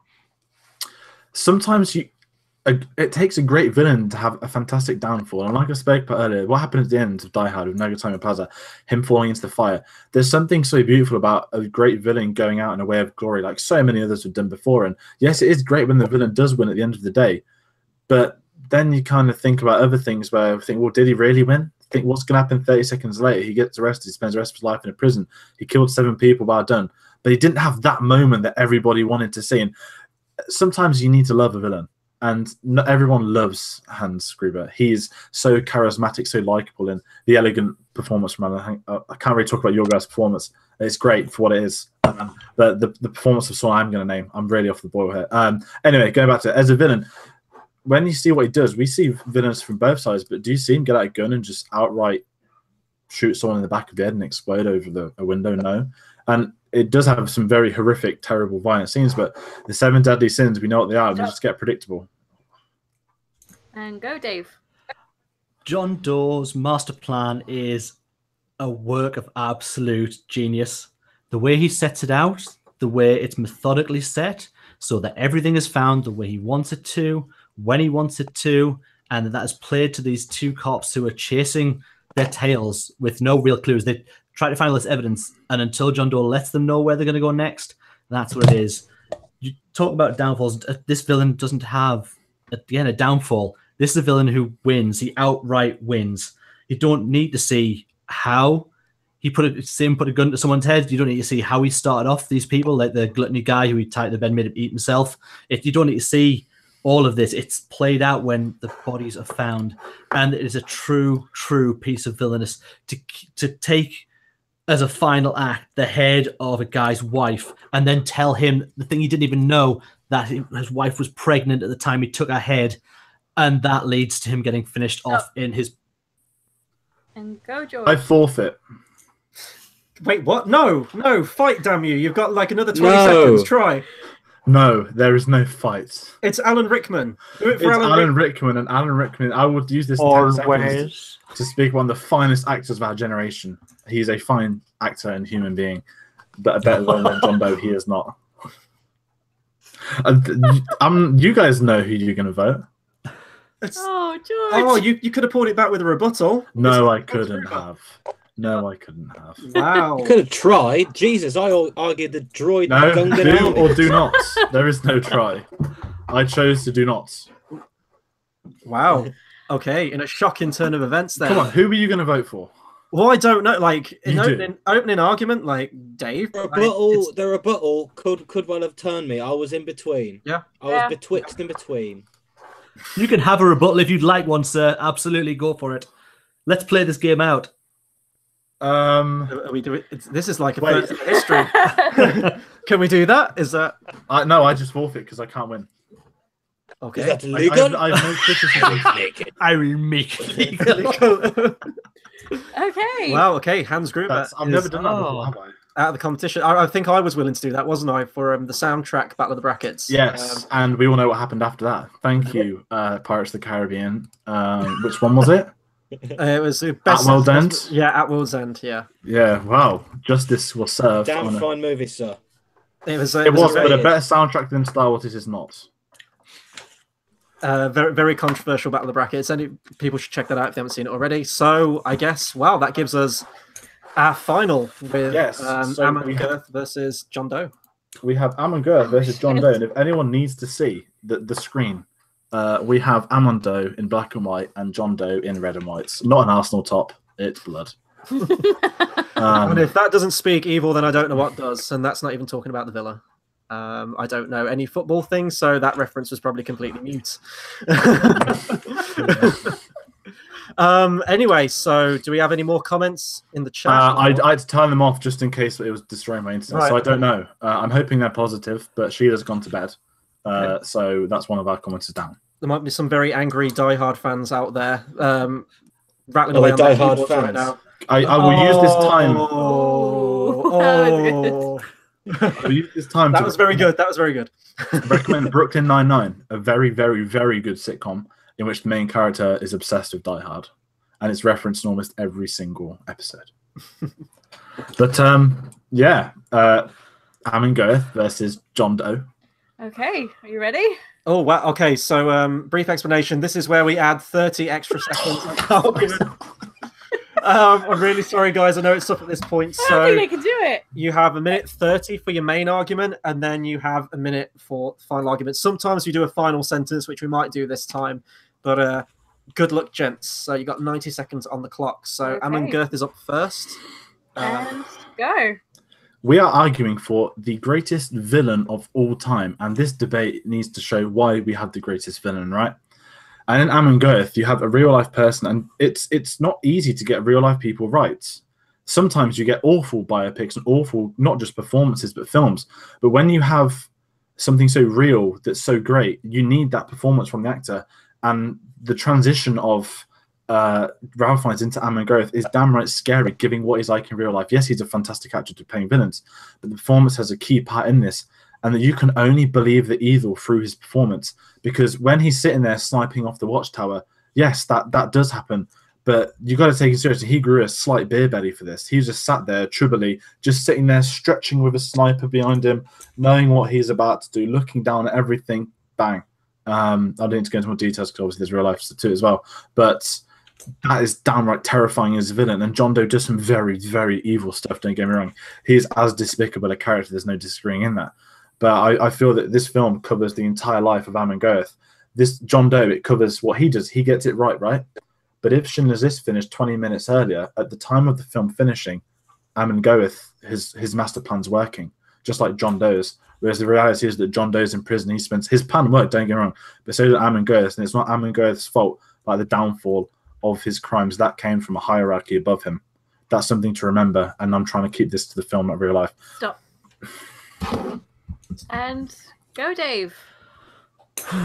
So what we're looking at here is themes and how these characters act, and we've both got characters who base what they're doing on religious beliefs as well. The beliefs of the Third Reich, and then what John Doe's do is basing everything on the Christianity side of the deadly sins he believes he's punishing for the sins of the flesh and gluttony and the other sins. To say, I mean, you said yourself, they are both as despicable a character as each other, which I think you're absolutely right. They are. And it's hard when we're looking at someone who existed and who caused atrocities to a fictional character in a David Fincher movie. But it is an exceptional character in a David Fincher movie. It is an exceptional David Fincher movie. Again, this is a really tough one because you're arguing against something which is so awful to even look at. But if I'm looking at the way the character is played and that villain on screen, I still believe John Doe to be the better villain because of the outcome that he has. He has a plan. It goes right through. He finishes off. It is, and I keep repeating it, but it's a beautiful thing. To encompass everything he's done into bringing a decapitated part of a body, which he knows if this doesn't happen, he goes to jail. Like you said, you go to jail and that's it. He'll rot, and that's not the ending he wanted. Then he would have lost out. Stop. Okay, so minute on the clock. I think we'll do the rule there with if you can't meet the 1 minute thing, just get as close to it as you can. Okay. And go, George. You're right. He does cut someone's head off and put it in a box, and that is one of the best cinema moments in history. That's as bad as that sounds. It is. But looking at the crimes the other did, I'm not just talking sliding people off rooftops. He's shooting them mercilessly. He doesn't take pity on anyone. It doesn't matter what they are, what they're doing. They're manual labor workers. He kills them. He doesn't care. And they're not afraid to show that. Obviously, there's other stuff that happens. I really don't like the fact that this is Holocaust stuff now. But he is sentencing people to their death and sending them to places, you know, in chambers, which is as despicable. And John Doe's plan is perfect. I think if you look at the outright of a villain, you have one of the greatest ones ever made by Steven Spielberg, with, to me, the finest performance of an actor as a villain ever. And the more you learn about this, 3 hours runtime, you get a lot of him, and they delve into him, his personal life, the fact that he's sleeping with a Jew, that raises the question. He's so villainous. He's killing them all, but at the same time, he's kind of with one. It goes against his sort of monstrosities as a character, but that makes him even worse. That he's sleeping with the people he's killing. He is just pure outright evil. There's no, if he was that man of the principles, then. And go, Dave. I think it kind of sums up when you said earlier that these characters are as despicable as each other, and your character gets to get that over a 3.5 hour movie. John Doe is in 7 for maybe at a push 35-ish minutes, 30 minutes of that whole movie. He's hardly seen. And for him to display the villainy that he does and to get you to feel exactly how powerful and brutal he is with that time on screen, I believe just from that alone, it's doesn't need the backstory of what he's doing or why he's doing it. It gives you little brief glimpses of the plan he has, but I just think it's just a picture perfect performance that leads us to the greatest villain in cinema history. Okay. That was a very good fight. Well fought, gents. I don't want to go first in this one at all because I'm still mulling the arguments over. I'm not brave. I don't want to be a hero. Al, do you want to go first, or is that harsh of me to force you to go first? Do we have Al? Yeah, sorry. Yes. That's Yes. That was just Al's mulling face. Yeah. I think that the closing argument from Brian was very strong, Mr. Life of Brian. I believe, sir, your argument was very, very passionate. And I feel that it roundly trounced George's previous well-made points to Mr. Dave. Okay. Good recovery of the name. I haven't seen all the films, by the way. I really don't. Wow. Is it going to be me or you? I'm going to go George. So I hate you. I hate you. I think you argued very well, Dave. Thank you. It is difficult as well, especially when you've got nearly 2.5 minutes to like argue the same thing. It was too long. 2.5 minutes was too long. But I thought you filled the time very well, though. I felt whenever George delved into the fact that he was like sleeping with one of the Jews as well, and at the same time like murdering them all. Yeah, I think that's what got it for me. Sorry. I hate being in this situation. Both of you had incredible points, and God almighty. Dave kind of won me over a little bit towards the end with the whole argument that in terms of screen time.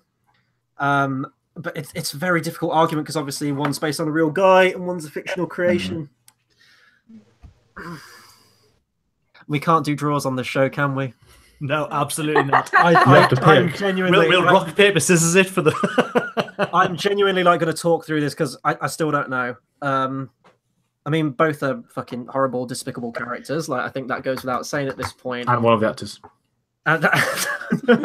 Sorry, there's no way I'm not referencing that. I got. I got to the arguments without mentioning it at once. I think that's now it's extra over. Point. Let's hope Ralph Fiennes has another sniper somewhere for someone. Oh my god. I think in terms of sort of substantial argument, I think I'm gonna have to give it to George on this one. For Amangirth. I really, in all honesty, if I could put both of you through, I would. Yeah. I really liked the rebuttal, the whole screen time thing, the fact that he achieves his plan. But again, it's kind of a grey area when we're talking about real people as well, so that might give him the edge. Right. I don't know. Hopefully, George, you won't keep exploiting the Schindler's List every single time. Greatest Liam Neeson characters. Well, Al's got to be on that one, right? Qui-Gon Jinn. Oh, yeah. By the skin of his teeth, I'm going to give it to George, but literally both neck and neck almost. Both of you should get a victory out of this one. That was awesome. That's probably the hardest one I've ever done. Yeah. Oh, I am. It was good to get back into this, though. It was nice to bring back Battle of the Brackets. It's been gone away for way too long. It was good fun until we started referencing the Holocaust every 10 minutes. It's so tough to so argue horrible against. to Yeah, talk you don't about. want to say I can't argue against because it's stupid. No. It's yeah. You support the Holocaust if you're going against this. Yeah, exactly. I didn't. Chris thought I would say that. I didn't. Yeah. I've only ever done that talking D-Day. Yes. But wow. if you look at the screen, we have an updated bracket of. Oh no, I forgot to draw a line on Hans Gruber. Forget that. But we have Amon Goeth winning. I just. It's Ralph Fiennes, but it's still terrifying, that image. You just look at the absolutely. And like there's like too close to a real picture of at the real time. And that's why he shot in black and white, wasn't it? Because he wanted it to never date, which is amazing but terrifying at the same time. It's just the girl in the red dress that stands out so much as well. And she's ignored through that film until that last shot when you see the cart rolling past and oh my god. And even though he was sleeping with the Jew, he like beat the absolute hell out of her as well. Yeah, and it was just like Wow. The Nazis were bad. I think there's a consensus here. Indiana Jones was right. Let's get some levity back in this. Come on. Yeah, Christ. But excellent battle, guys. That was awesome. It was very fun. I'm shocked that I'm not gonna lie. I'm shocked that Voldemort took out Joker still. Yes. I thought Joker was an end game. And I still hate myself for the slip up with Sheriff of Nottingham. He's not a bad guy. He's not a bad guy. Does not mean you bad guy. shame. Oh, that's oh god, Wreck-It Ralph, right? Yes, boom. Yes. Movie point right there. Oh god, could you imagine like a new Wreck-It Ralph and it's all of these guys sat around a table together?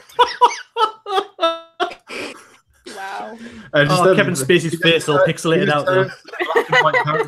He turns the one in black and I was like, what did you do? Well, there's the rumors of Walt Disney and his beliefs, and I don't know if they're founded or not, but he liked to be frozen. That's what I've heard. Yeah. Yes. But yeah, I guess what we can say is I'm going to try and attempt to half round this out by talking some other stuff. I want to thank Al for coming on as ever, for being amazing. Dave for being an absolute delight always. I'm commending you both for this. Nicola is a very good judge in her first time. And tonight was good fun. It was good to bring it back. And what I will say is me and Chris together, we are bringing it back. We want it to be regular. We have a show scheduled, no date, but it's going to be before the Oscars. And we're going to be arguing best film that has won best film in a massive plot twist to last year where we did best film, nominated for best film that didn't win best film. So we've got another Battle of the Brackets on the cards. Tomorrow, we have our Oscar predictions and our Oscar predictions game for people if they want to get involved. We'll be going into more details on the game, but we do it every year as a part of our Oscar live stream. We'll have Tate joining us from the mountains of Austria for that one. And yeah, tonight has been very, very good fun. I'm going to pass it over to Chris. Yeah, I mean, we've already been discussing some of our picks that we might have for best film, and I believe Schindler's List did win best film, didn't it? So we might have, who knows, Nazis versus Uruk-hai in the next round. So that is definitely not one to be missed. Once again, echoing everything that George just said, thank you to everyone who joined us tonight. You've all been great. It's been good to get back into one of these. And yeah, check tomorrow for Oscar live stream. I realise there's been a whole lot of trailers that have come out recently. I've been focusing on the whole Oscar Academy Awards thing. So I will get back to those at some point. Look out for those. Yeah, if you're new to this, hit the subscribe button, share, spread the word, all that good stuff. And yeah, we'll see you guys next time. Thanks for watching.